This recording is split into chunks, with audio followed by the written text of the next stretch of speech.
The Netherlands led twice, and twice, they were pulled right back. In the 88th minute, a single corner kick turned Dallas Stadium upside down. The Dutch, talked about as title contenders, Japan, tagged as a dark horse. Their opener finished 2-2. And the moment it ended, one question was everywhere. Wasn't that the best game of the World Cup so far? First, the facts, and only the facts. In the Group F opener, the Netherlands and Japan drew 2-2. The first half was goalless. All 4 goals came after the break. Van Dijk struck first, Nakamura answered, Summerville put the Dutch back in front, and then Kamada leveled it in the 88th. That's the scoreboard. From here, we're not replaying the game. We're following what people actually talked about once it ended, and strangely, the result barely mattered. It was how it ended that took over. The thing that travelled fastest that night was the last act of the match. Summerville's goal had made it 2-1, and the Dutch looked home. With Japan's time almost gone, a corner came in, substitute Koki Ogawa rose highest, and his header deflected off Dijk Kamada and into the net. On the Spanish-language broadcast, Telemundo reacted by asking whether this was already the best match of the tournament. On social media, the loudest thread was Japan's, fans celebrating and praising the resilience of a samurai blue side that had fallen behind twice and still kept clawing back. International outlets zeroed in on one detail. The equalizer came from a substitute, with much of the credit going to Japan's bench for rescuing a point. That resilience didn't come from nowhere. Japan arrived with real credentials. They beat Brazil last October, and they beat England at Wembley in March. Doing this without the injured Kaoru Mitoma, against a side many tipped to go deep, is exactly what fed the dark horse reaction. And the timing is what made it travel. An equalizer in the 64th minute gets a shrug. One in the 88th, with the losing team already halfway out of the stadium in their minds, gets clipped, captioned, and reposted within seconds. The reaction wasn't really about a single header. It was about the swing, a result ripped away and handed back in the span of a corner kick.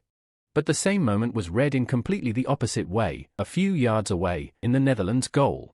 The goal Japan celebrated was, for the Netherlands, one many argued should have been stopped. The deflected ball looped toward goalkeeper Bart Verbruggen, who got a hand to it with a sprawling dive but couldn't keep it out. British outlets felt the Brighton keeper should have done better, and frustration spread among Dutch fans. American coverage went a step further. NBC framed it as a genuine selection question, wondering whether Ronald Koeman should keep Verbruggen in goal. To be fair, both Japan goals carried a deflection. The first came off a Dutch defender's foot, the second off Kamada. Pinning the night on a single keeper misses the bigger read several analysts reached, a team that lost its concentration in the closing minutes, not one mistake by one man. And that's exactly where the larger debate began. Why couldn't the Netherlands, twice ahead, simply close it out? Buried in this match was a record that stung Dutch supporters in particular. The Netherlands had never failed to win a World Cup match in which they led twice. That run ended here. International outlets leaned into that point. Sports Illustrated framed the night as flawed contenders undone by late drama. Goal acknowledged Summerville's moment of magic, but called the team as a whole flat. The takeaway across major coverage was consistent. A draw, yes, but the heavier criticism landed on the Netherlands. And the numbers were mostly Dutch. They held around 60% of the ball, edged the shot count, and neither side gave up a full expected goal. So the verdict converged on one idea. The performance wasn't the problem. The inability to finish it off was. A drop 2 points in the group stage can decide seeding, and seeding can decide whether the knockout path runs through another heavyweight or an easier route.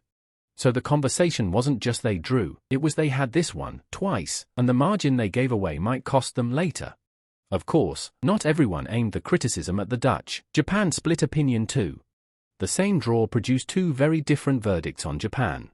One camp saw the comeback as proof of a dark horse, twice behind against a strong side, and twice level by the end. Another camp was colder, arguing Japan rode a measure of luck and only came alive once they were trailing. One British outlet put it bluntly, noting Japan looked sharper chasing the game than they did at any other point. What's interesting is that both verdicts came from watching the same thing. Read it as grit, and it's a contender. Read it as passivity, and it's a ceiling. Inside Japan, the story was almost entirely about character, a side that doesn't know when it's beaten. From a more neutral, results-first lens, the same 90 minutes read as a team that needed to fall behind before it would commit bodies forward. Neither is dishonest. They're 2 different questions. Did Japan show who they can be, or what they still have to fix? A draw lets both questions stay open, which is exactly why the argument kept going long after full time. And underneath all of it, two quieter storylines slipped past almost unnoticed. The first is Van Dijk, a captain known for organizing the defense, scored his first goal at a major international tournament. It was a header, and his 13th for his country. The second is Summerville, a player who only debuted for the national team this month and who nearly became the match winner. Several outlets named him their man of the match. One rating service gave him an 8.2. There's also a quieter line. Both Dutch goals were created by the same player, Liverpool's Ryan Gravenberch. Some outlets rated his 2-assist performance the best on the pitch, in the mid-8s. Not flashy, but evidence the substance was there. So if you had to put this match into a single sentence, it would be this. For the Netherlands, it was the night they led twice and still couldn't win. For Japan, the night they trailed twice and refused to fold. The very same 2-2, and one side saw a victory slip away while the other saw a point rescued. Is it the first crack in a contender, or the trailer for a dark horse? The answer comes in the next match. The Netherlands play Sweden, and Japan face Tunisia. But one thing is already clear. Only days into this tournament, people were calling this the best game of the World Cup so far, and both of these names were written on it.